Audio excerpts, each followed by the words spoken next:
hi welcome back to my channel I do what I love 30th Thursday రోజు trading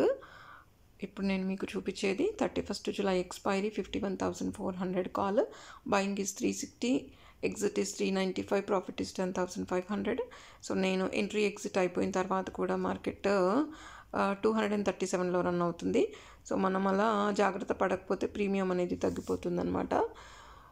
and మనకి profit వచ్చిన ఒక ఎగ్జిట్కి trade close చేయాలి and loss వచ్చినా సరే ఆ రోజుకి క్లోజ్ చేయాలి అంతేగాని లాస్ వచ్చింది కదా అని ఇంకొక ట్రేడ్ అటెంప్ట్ చేయొద్దు ప్రాఫిట్ వచ్చింది కదా అని ఇంకొక ట్రేడ్ అటెంప్ట్ చేయొద్దు ఎందుకంటే ఎక్స్పీరియన్స్ ఉన్న వాళ్ళకి చాలా ట్రేడ్స్ చేస్తే మార్కెట్ ఐడియా ఉంటేనే వాళ్ళు చేయగలుగుతారు అదర్వైజ్ వచ్చిన ప్రాఫిట్ పోతుందన్నమాట సో నెక్స్ట్ టైం ఏమవుతుందంటే ఆర్డర్స్ ప్లేస్ చేయడంలో మిస్టేక్ అవుతుంది తెలియని వాళ్ళకి తెలిసిన వాళ్ళు ఒకవేళ మిస్టేక్ అయినా మళ్ళీ రికవర్ చేసుకోవడానికి ఛాన్సెస్ ఉంటాయి డబ్బులు ఒకవేళ లాస్ వస్తే అందుకని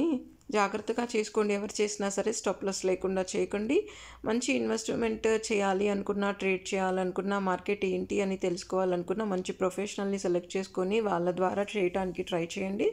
సబ్స్క్రైబ్ చేయడం మర్చిపోకండి లైక్ చేయండి షేర్ చేయండి థ్యాంక్ యూ